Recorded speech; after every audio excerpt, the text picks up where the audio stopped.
All right, we are going to bring Caren on. Yes. We got her. Caren, welcome to Stay Paid. Thanks. This has been a journey, a little behind the scenes. This has been a journey with Caren today. We had her in earlier in the episode, but the Can you mic hear me? wasn't working. Looks but like we you can had to hear we her can now. hear you. Yep. Yeah. Okay, good. Okay, good. Perfect. to have you. Okay, Thank you. Jared. Stephen, Oh, well, figured it out. I apologize. I apologize for. Oh, you're fine. We appreciate you coming on. What can we help you with? What's your question? Okay, so I know you guys know I'm a realtor. I'm here in the Florida, Fort Myers area. And I've got a condo that has been challenging. Now, the condo market is challenging overall for most realtors right now. Prices have gone down a little bit. And my condo in particular has been on the market as of today 116 days. Wow. That's a long time. Yeah. Mm-hmm. Yeah. Yep. And some stats. I know you guys wanted some stats. I have some, localized stats. I've had 11 showings in the 110, 16 days. I've even had an offer. Okay. And got one in last night too, but they're all coming in rather low. So what's the feedback? Like, what's the, obviously you've had 11 showings, been on the market a long time. What's the feedback you're getting on the property? Property shows well. Conditions good. There is some inventory. It's a 3-bedroom condo in a community, in a very desirable community called Gateway, actually. Okay. And it's a very desirable community. People want to live there. People want to send their kids to school there. So it has all those, key features. But the offers are coming in a lot lower than what you want. But the offers are right. Caren, It's usually like pricing, you've done your promotion, or job. presentation. Pricing, promotion, presentation. That's usually why a listing, doesn't sell. It's priced wrong, it's presented wrong, or it's promoted wrong. Yeah. Go ahead, Stephen. What were you saying? Sorry to cut you off. You said you had multiple offers on it, and you just got one in. Yes. Yeah. So Yes. I mean, it sounds to me like you've done your job right as a real estate agent, which is the market. You're doing the marketing. You don't decide the market for the market value for the property. You decide the marketing, right? And so the only thing I would say that maybe you haven't done is it sounds like the seller's not going with these offers on the table, which could be for a lot of good reasons. But it just sounds like it's priced too high. Would you agree with that? I definitely agree with that. Okay, so definitely agree with that. What have your conversations been with your seller? Because it sounds like the real question is, how do I get my seller to accept the offer that is on the table? Exactly. And that's where we're at. And, like life always complicates things because that's what life does. And unfortunately, they're dealing with a death in the family right now. So I don't think I'm going to make much headway. Probably not until maybe the end of the week, tomorrow. Sure. But the interesting thing is that we had a bubble here for last year or two, like after COVID, during COVID, after COVID, prices just went up, skyrocketed. And I think he bought 7 years ago, so he knows that he's got some equity in the home. And Are you telling me the seller wants to sell for the highest price possible? Is that what you're telling me, Caren? I love That's what I'm telling you. That's what I'm telling you. But what are you saying to him? Have you had a conversation? What do you want to tell him? How would you tell him that you're priced too high? Yeah, so it's interesting. He's been telling me how to price this thing, how to market this thing, all that, up until just recently, when I said, I have some suggestions. Let me know when you're ready to hear.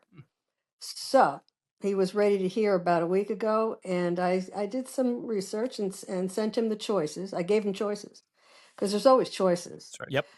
And my favorite, I said, though, was the market-based approach, which is you look at the market and you try to determine what the market is saying your home is worth.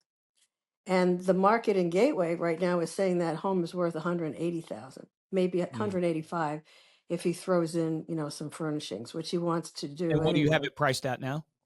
215. We just lowered it.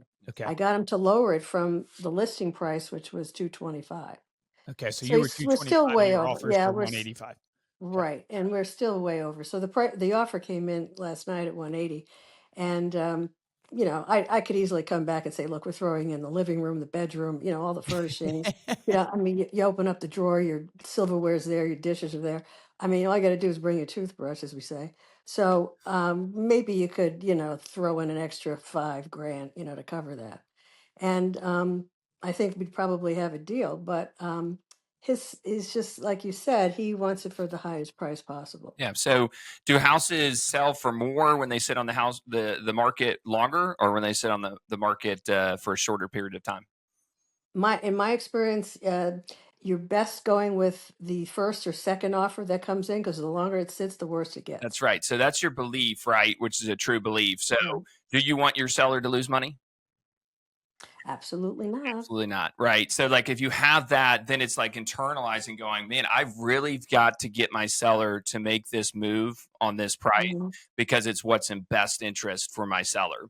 And so you're not talking him down to 185. You're actually talking him up to 185. And that's how I always approach every Mhm. price reduction, price adjustment conversation is, hey, seller, I want you to make the absolute most money on this property. Right. I don't decide the market for market value for this property. I decide the marketing. And here's where the market's saying, right, we're at. If we sit on the market for longer, we will lose more money. We will. And so it's more of a certainty, because we know that's a truth based on statistics, that you go to them and you go, I want you to make the most money. I just don't want you to lose on this thing. And that's why I'm having this hard conversation. That's honestly why I'm the best agent that's out there, is because I'm willing to have these difficult conversations with my seller. And of course, I want to make you 200,000. I want to make you 300,000. Heck, if I could make you 400,000 for this property, you better believe I would want to make you 400. Would you call me crazy if I said, let's price this thing at 400? And I'm like, and he'd say, yeah, I'd say you're crazy. Well, that's what I'm saying. We're at 200,000 is we're crazy. That's what the market's saying.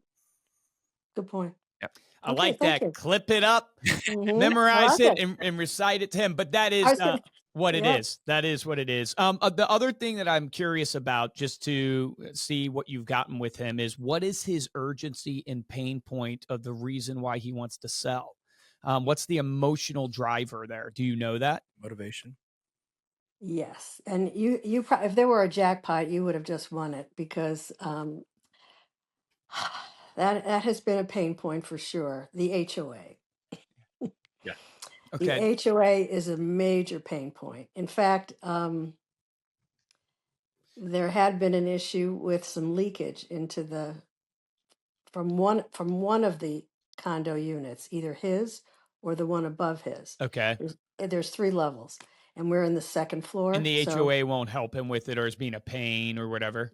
the HOA, well, the HOA has been very interesting to work with, Okay. and very But he can't non-communicative. stand them, basically. Like, he can't stand the HOA. He's Well, frustrated with them.